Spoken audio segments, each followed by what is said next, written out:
You're watching E.T.N, where we don't do news, we just talk entertainment. Share and subscribe. Hey guys, welcome to Entertainment Talk Nation. This is Rob. This video, we're going to do our review for the next episode of The Flash. And just a real quick update for you guys who also watch my Arrow reviews. I know I've missed the last 2 weeks. I've been unbearably sick up until recently. So tomorrow, when I do my review for the Arrow, we'll shortly discuss the last 2 episodes before I get into details about tomorrow's episode. As far as this episode goes of The Flash, it was good. We finally got to see Gorilla Grodd in a big way, and boy, do I mean big. That's a big dude. That's a big guy right there. And you know, it's getting to that end there. There's obviously the relationship we know that Wells had with Grodd. However, the relationship we know of is the real Wells had with Grodd. Not necessarily Eobard, you know, depending on how far back him and Grodd go, but it looks like there was a relationship that started there at some point, and obviously Eobard took that over and now taking advantage of Grodd to basically do some of his dirty work while he continues to prepare to make his way home.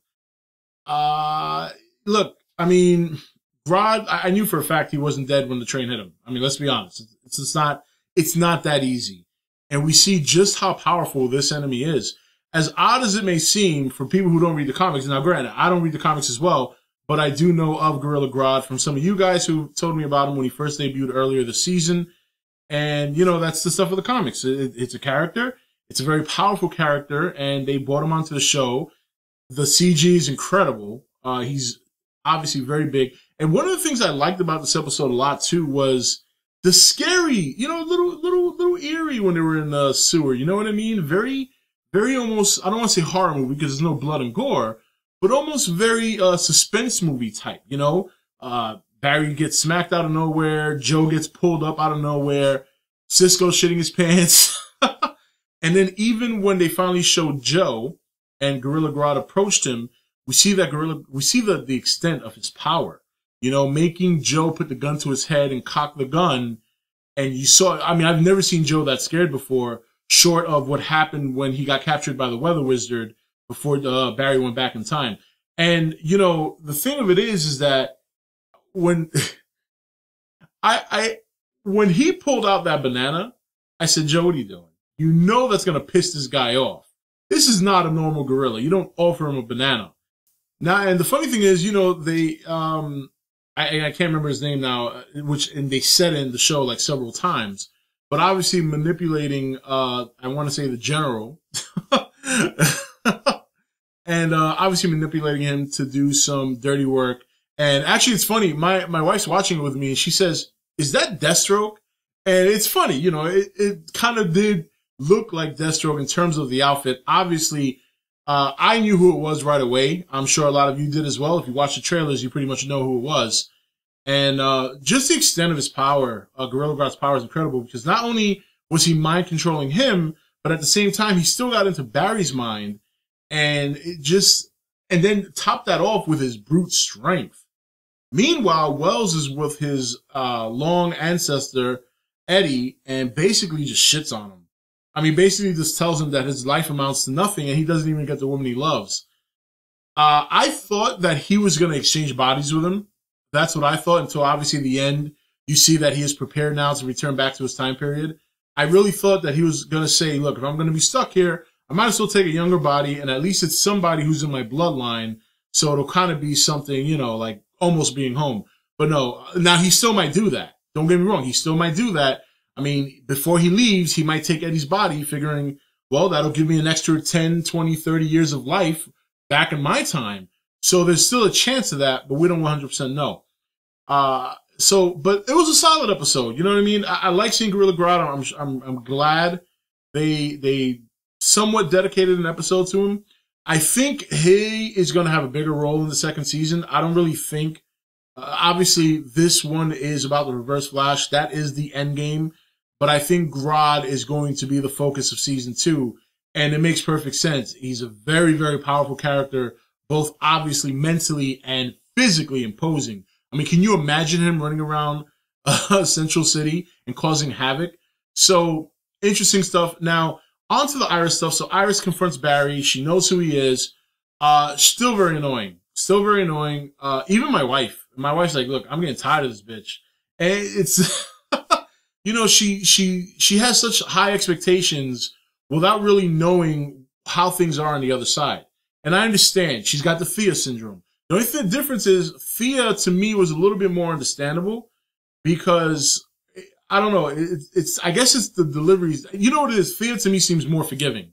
Where Iris, like, once it's all out on the table, once they say I'm sorry, once they explain why they did it, which is good reason, she's still a bitch. She doesn't try to compromise. And, you know, after a while, it's just like, it's annoying to watch. It really is because, you know, she has put Barry through so much crap already, you know, leading him on, making him think, and then he's dating someone and she's cock blocking him. It's just, after a while, I get tired of it. I really do. It's like, you know, so then she gives her father a hard time. Okay, fine. I can understand that. But, you know, and here's Barry working this case out in terms of the gold theft. And she confronts him for the first time. She's like, hey, you know, you think the Flash is out there? What do you think the Flash should do? Well, the Flash should be out. It's like, shut the fuck up, okay? He's got a lot on his plate. You know he's the Flash. So right there you should know this dude's got a lot on his plate. And he probably saved my ass a number of times. But she doesn't see it that way.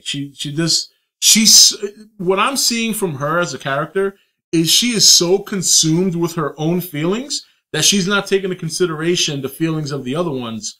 You know, I'm not saying lying to her was right, but taking into consideration, it wasn't easy for them to do, and their heart was in the right place. Be a little bit more forgiving. So I'm pretty much done with her. So if she dies, that would be great. We know she's not because she eventually marries Barry. Poor guy, probably has a miserable life, except being the Flash, you know? So, but yeah, so that whole, you know, and I get it. You know, she's been lied to, blah, blah, blah. Now Eddie's taken, blah, blah, blah. But it's not just about Eddie. That's what was frustrating me. She has to understand it's not just about that. It's about a lot of things. Like when Barry was in Star Labs talking to her and said, you know, Harrison Wells, Reverse Flash, killed my mother. She, for maybe a second looked concerned. And then 2 minutes later, it's back to Eddie again, who she doesn't even really love because the conversation she had with Joe, she basically confessed her love for Barry by blaming Joe for not telling her how Barry felt. And Joe was right in saying, that's not my business to tell. That's not for me to tell. That's up to him. And if she liked him that much, well, what the fuck, man? We're in new times now, man. Say something yourself. You make the fucking move. Tradition's been thrown out the window nowadays. Let's be honest. You know what I mean? So you might as well, if you like the guy as well, just go and tell him. You know what I'm saying? So now she's all about Eddie, who just a couple of weeks ago, she was shitting on him. Done. Done. This character is not a good character. I mean, it's good for that conflict. Maybe they wrote her that way because they know that certain viewers would hate her so much, they'd have no other choice but to watch and see just how further she could annoy them. So maybe that's the case. But overall, good episode. Look, at this point, I'm so excited for the payoff. It's not that this episode was bad. It just, that's what I'm ready for. You know, Grodd was great. And we know he's going to be a big deal next year, but I'm ready for payday. That's what I'm ready for. So until we get it, this is Rob signing off for E.T.N, where we don't do news, we just talk entertainment. Take it easy. Thank you for watching E.T.N. Don't forget to comment, share, and subscribe. Join the nation's Facebook page to meet other subscribers or visit E.T.N's Facebook page and Twitter page. Links for all are in the description.